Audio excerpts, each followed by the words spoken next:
This video is brought to you by True Tales of Buried Treasure, the largest collection of old treasure magazines in the West.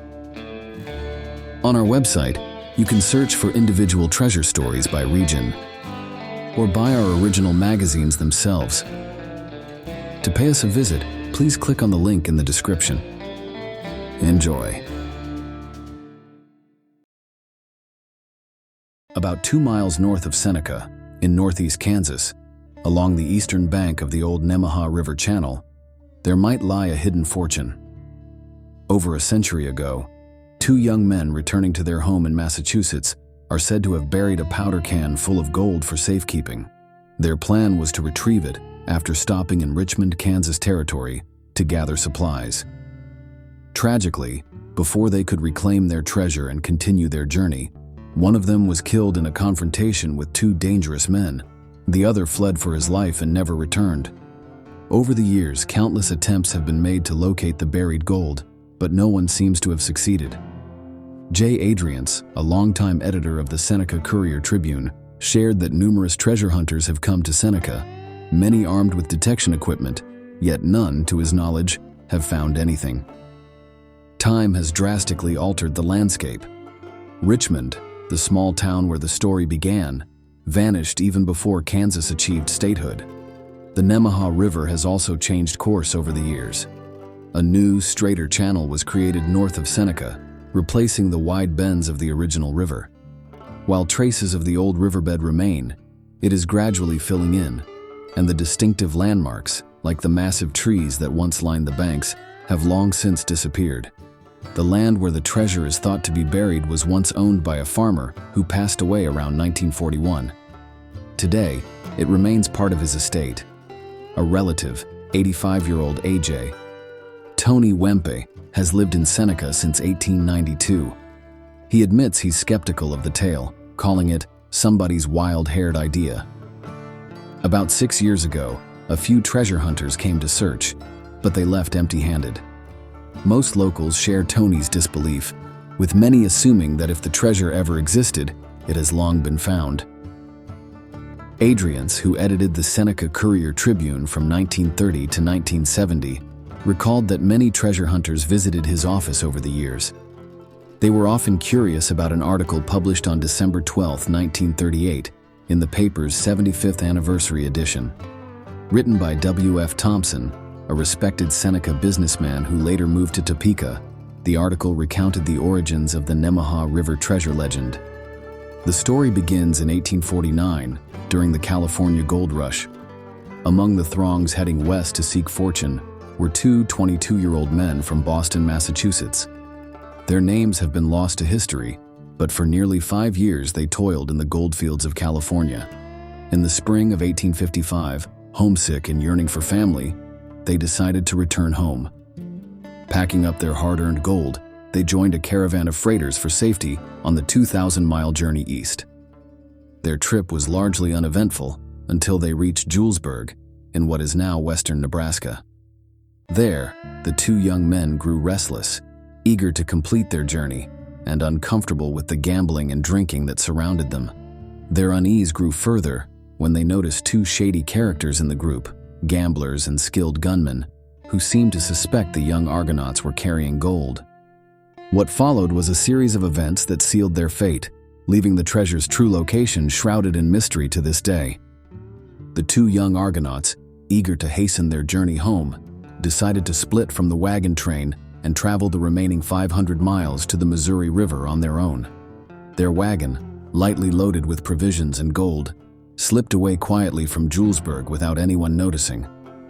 After several days of travel, they reached Richmond, a fledgling town on the west bank of the Nemaha River in Kansas Territory. Richmond, little more than a cluster of a dozen shacks, served as a local trading hub. Among its buildings were a few saloons, a couple of cafes, and a single combination store, saloon, and gambling hall. Late one Saturday afternoon, the 2 men passed through the town, forded the Nemaha River, and set up camp on its eastern bank. Concerned about leaving their gold unguarded while they went into Richmond for supplies, they decided to bury their treasure after dark, choosing a spot across from a big tree, possibly an oak, elm, or cottonwood. They marked the location in line with the light streaming from the saloon's window across the river. They concealed the powder can filled with gold beneath dirt and branches, then crossed the river to Richmond's store. Inside, they purchased what they needed and prepared to leave. However, their plans were abruptly interrupted when two familiar faces emerged from the saloon's back room. The same two ruffians they had sought to avoid by leaving Julesburg. The men had been drinking and, upon recognizing the Argonauts, confronted them. A scuffle broke out, escalating quickly. A gunshot rang out in the small wooden building, the sound reverberating like thunder.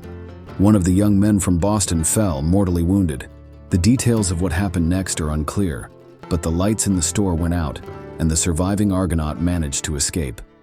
He rushed to his wagon, hitched it up, and fled immediately, leaving the gold buried where he believed it would remain safe.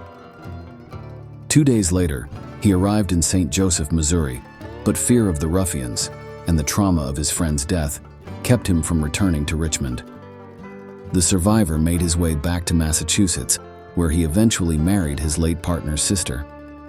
Despite his intentions to retrieve the gold, years passed, and the trip was repeatedly delayed. When the Civil War broke out, he enlisted, leaving behind a wife and 2 infant sons. Before departing, he sketched a map marking the location of the treasure. If he didn't survive the war, he hoped his family might someday recover it. Sadly, he never returned, dying in the war. His widow raised their sons alone, and while she could have used the wealth, she never attempted to retrieve the gold. By 1883, her sons, now grown, decided to fulfill their father's unfulfilled quest. Armed with the map and determination, they traveled to Kansas and located the site where Richmond once stood, about 2 miles north of Seneca. The only remaining landmark was an abandoned well. The timber had been cleared and the land was now farmland. Using bayonets, they searched the ground meticulously, probing for the buried powder can. For weeks, they combed the area where they believed the gold was hidden. Blistered and discouraged, they eventually gave up and returned home empty-handed. The story might have ended there, but it didn't. 22 years later, in 1905, W.F. Thompson, a businessman and resident of Seneca, became intrigued by the legend and took up the search for the elusive treasure. On a hot, humid afternoon in August, an elderly gentleman with a prosperous air walked into W.F. Thompson's real estate office in Seneca, carrying a large leather bag. Assuming the man was a prospective client, Thompson greeted him. "You are Mr. Thompson?" the man asked. "Yes," Thompson replied. "In the real estate business?" "Yes, sir." "Then you must know the area pretty well." Thompson confirmed, and the man asked if they could speak privately.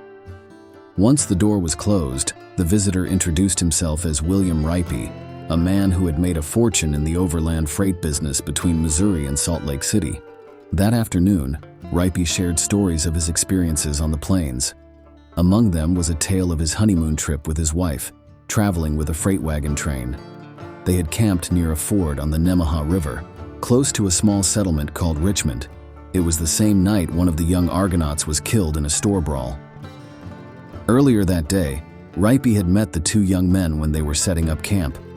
Years later, Ripy learned about the buried gold and the failed attempt by the sons of the surviving Argonaut to recover it. They had sold him the treasure map under the condition that if he found the gold, the family would receive a share. Ripy confided in Thompson, expressing both excitement and uncertainty. "The country has changed so much in nearly 60 years. I'm not sure I could find the spot," he admitted. Thompson agreed to help, provided they obtained permission from the current landowner. Ripy reluctantly agreed, as he preferred to avoid any publicity. Thompson explained that the owner had posted notices warning against trespassers, likely due to the influx of treasure hunters over the years. Later that afternoon, the 2 men drove north of Seneca, leaving their car by the roadside and setting out on foot. They followed the old trail as closely as possible to the ford, but when they arrived, they found no recognizable landmarks from Ripy's honeymoon half a century earlier. Disheartened, they returned the next day with the landowner's permission, but their search again yielded nothing. The vanishing of Richmond, the removal of timber, and the floods over 60 years had altered the land so much that we were at a complete loss, Thompson later recalled. Ripy vowed to return for another attempt, but age and time prevented him. He passed away shortly afterward. Thompson recounted the story in 1938, and since then, others have tried to locate the treasure. About 15 years before Thompson's account, C.H. Wempe, who owned the land at the time, reported finding a freshly dug hole in the timber near the river. Wempe speculated that someone might have found the gold, though locals suspected he fabricated the story to deter trespassers. If that was his intention, it didn't work. Treasure hunters continued to come. Interestingly, the only gold ever confirmed in Nemaha County was discovered in 1917 in the craw of ducks being dressed for cooking. One nugget weighed 32 grains. The ducks had been shot while feeding along Harris Creek, a tributary of the Nemaha River. However, it is unlikely the gold came from the buried powder can.